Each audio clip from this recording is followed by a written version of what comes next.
पारदर्शिता की बात करते हैं, जब बापू एग्जामिनेशन हॉल को उसने अनियमित पाया और उसका एग्जाम उसने कैंसिल किया है और भी कई जगह डाउटफुल मैटर रहा है, तो यकीनन है कि जिनका इम्तिहान देना है, जिन बच्चों का कल के दिन में नतीजा आना है, वो खुद तैयार हैं कि हम दोबारा एग्जाम देने के लिए तैयार हैं। कभी कभी ऐसा होता है कि अभ्यर्थी ये कहे कि हम दोबारा एग्जाम क्यों देंगे, लेकिन यह अभ्यर्थी खुद ही कह रहा है कि मैं दोबारा एग्जाम देने के लिए तैयार हूं, तो सरकार को इस मामले में आगे पीछे नहीं करनी चाहिए। और आज का जमाना इंफॉर्मेशन टेक्नोलॉजी का जमाना है। अगर आप ये मानते हैं कि किसी सेंटर पर अनियमितता हुई है, तो जाहिर है कि उसकी खबर तो पल भर में बहुत दूर तक गई होगी, तो दूसरी जगहों की अनियमितताओं से इनकार नहीं किया जा सकता है। इसलिए एग्जाम इन लोगों का दोबारा एग्जाम लिया जाए, सारे कैंसिल कराए जाए। और जब नॉर्मलाइजेशन के बारे में सरकार ने चाहा है कि अब नहीं कराएंगे, तो ये तो उसका दूसरा रूप है कि एक ही एग्जाम में आप दो आदमी को दो तरह से क्वेश्चन पूछेंगे, तो ये एक साजिश की बू आती है। इसलिए इनके साथ अब तक जो कुछ हुआ है, जो लाठीचार्ज हुआ है, जो सुसाइडल का मामला आया है, यकीनन है मैं समझता हूं कि सरकार की बर्बरतापूर्ण कार्रवाई है। ये अंग्रेजों के जनरल ओडायर को शर्मा देने वाली कार्रवाई है।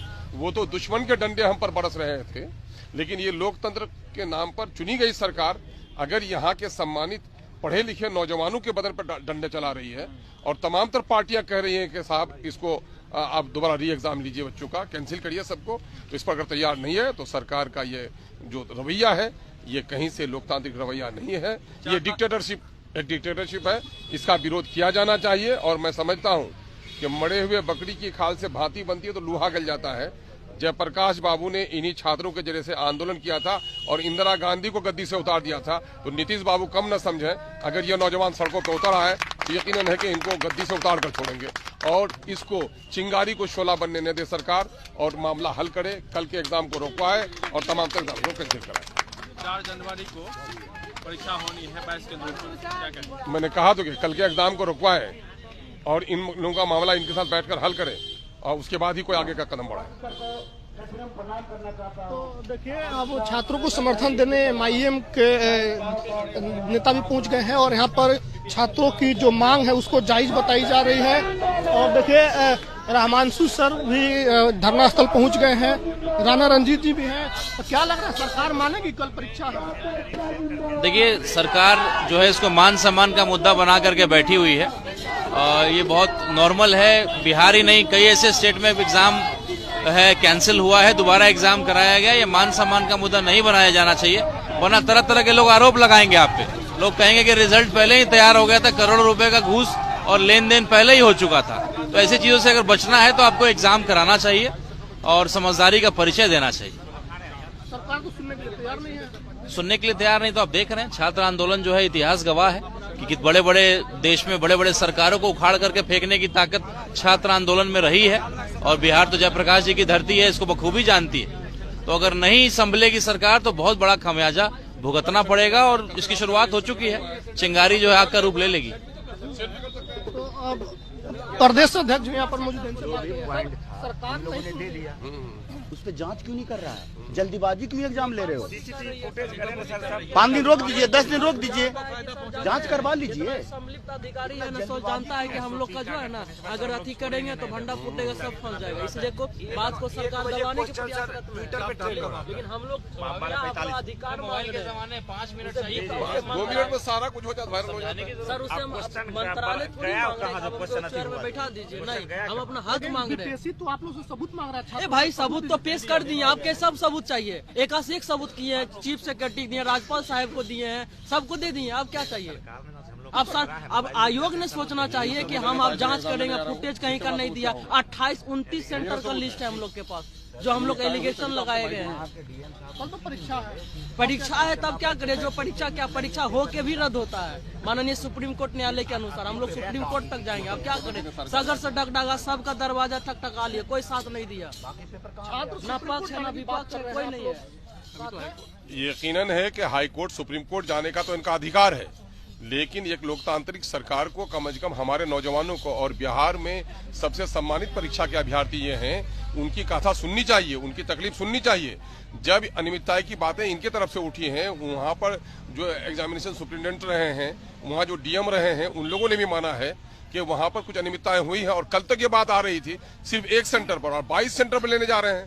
4.5 लाख अभ्यर्थियों में से 18,000 का इम्तिहान लेने जा रहे हैं। सरकार ने खुद ही स्वीकार किया है कि अनियमितता हुई है और इंफॉर्मेशन टेक्नोलॉजी के जमाने में कोई भी खबर 1-2 मिनट में पूरी दुनिया में फैल जाती है।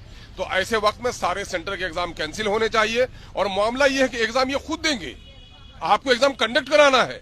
ये सारे 4 लोग तैयार हैं एग्जाम देने के लिए और जिद पर सरकार अड़ी हुई है तो कहीं न कहीं सरकार की कोई साजिश सी बूझ में आती है। सरकार मनमाने तौर पर कुछ लोगों को नजरअंदाज करना चाहती है। पहले नॉर्मलाइजेशन का बात किया, बात को इनकार कर रही है, लेकिन उसका दूसरा रूप ये है कि 22 सेंटरों पर एग्जाम लेने जा रही है। एक मुल्क है, एक कानून चलेगा, एक ही एग्जाम है और एक ही साथ एग्जाम सबका होना है। एक ही सबके पास क्वेश्चन आंसर होने चाहिए। दूसरे क्वेश्चनों पर एग्जाम लिया जा रहा है तो इसमें डाउट होने का पूरा इम्कान है। वन नेशन वन इलेक्शन, लेकिन वन पेपर वन एग्जाम नहीं हो रहा है। यही तो मैं कह रहा हूँ, यही मुतालबा तो कर रहा हूँ कि जो चीजें संभव नहीं है उसको आप करना चाह रहे हैं, है ना। मौसम का मामला है, लॉ एंड ऑर्डर का मामला है, लेकिन ये 4.5 लाख लोगों का एग्जाम लेने में क्या दिक्कत है आपको? ये सरकार के मनमानेपन का है। और अब तक जिस तरह से लाठीचार्ज की गई है, जिस तरह से एक नौजवान की शहादत हुई है, मैं कह रहा हूं कि जनरल ओडायर की सरकार चल रही है। और मैं साफ कहना चाहता हूं नीतीश बाबू को कि नीतीश बाबू आरएसएस और बीजेपी के पल्ले में मत पड़िए। आप समाजों में दलितों पीड़ितों के उत्थान की बात करते हैं, आप इनका उत्थान कीजिए। और वर्ण नहीं तो जयप्रकाश नारायण ने जो आंदोलन यहाँ से शुरू किया था, इंदिरा गांधी जैसे मजबूत कद्दावर लीडर को गद्दी से उतारा था, आपको भी गद्दी से उतारने में पल भर की देर नहीं लगेगी। क्योंकि बिहार के तमाम तर जनता का समर्थन इस वक्त इन नौजवानों के साथ है जो लाठी खा रहे हैं और उनकी बात आप नहीं सुन रहे हैं। जिस जेपी जी का आप रेफरेंस दे रहे हैं, उन्हीं के चौक पर पीटा गया छात्रों को जेपी। यकीनन है, जेपी का नाम लेते हुए इन नेताओं को शर्म होनी चाहिए, चाहे नीतीश बाबू हो या दूसरे नेता हो। जेपी का ये नाम लेते हैं लेकिन जेपी के मार्गदर्शन के खिलाफ काम करते हैं। उन ऐसे नेताओं को राजनीतिक शर्म होनी चाहिए।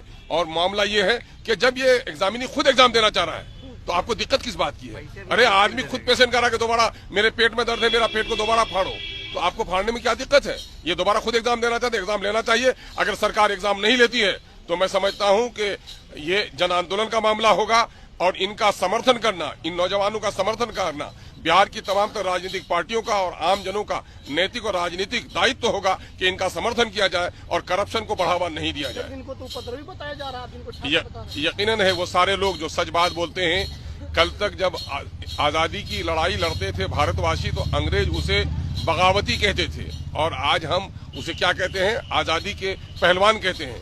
यकीनन है कि ये कुकर्मी सरकार, ये निकम्मी सरकार, उनके कालेपन को जो लोग निकालेंगे उनको ये बुरा कहते हैं, लेकिन आम जनों का समर्थन इनके साथ है कि एग्जाम में अनियमितता हुई है, दोबारा एग्जाम होना चाहिए और फिर किसी का एग्जाम न लिया जाए। एक सेंटर की बात पहले आई थी, 22 सेंटर पर एग्जाम लेकर सरकार ने खुद सबूत पेश कर दिया है कि मेरा एग्जाम साफ सुथरे तौर पर नहीं लिया गया है। शुक्रिया। तो देखिए अभी हम बीपीएससी के छात्र जहाँ पे धरना दे रहे हैं वहाँ पर हैं, गर्दनी बाग में है आज। हाँ, उनसे बात हमने करी। और अभी देखिए यहाँ पर छात्रों को समर्थन देने माईएम नेता पहुंचे हैं। आज पूरे दिन इन छात्रों के मांग को लेकर के पटना के सड़कों पर बहुत कुछ तस्वीरें आपको देखने को मिली। रेल का चक्का भी जाम हुआ, सड़कों पर भी लोग उतरे, आमरण अनशन भी चल रहा है और छात्र जो है अभी गर्दनी बाग में भी लगातार सत्याग्रह कर रहे हैं। लगातार और जो अपडेट आएगी हम आपको बताएंगे। फिलहाल इस वीडियो में इतना ही, धन्यवाद।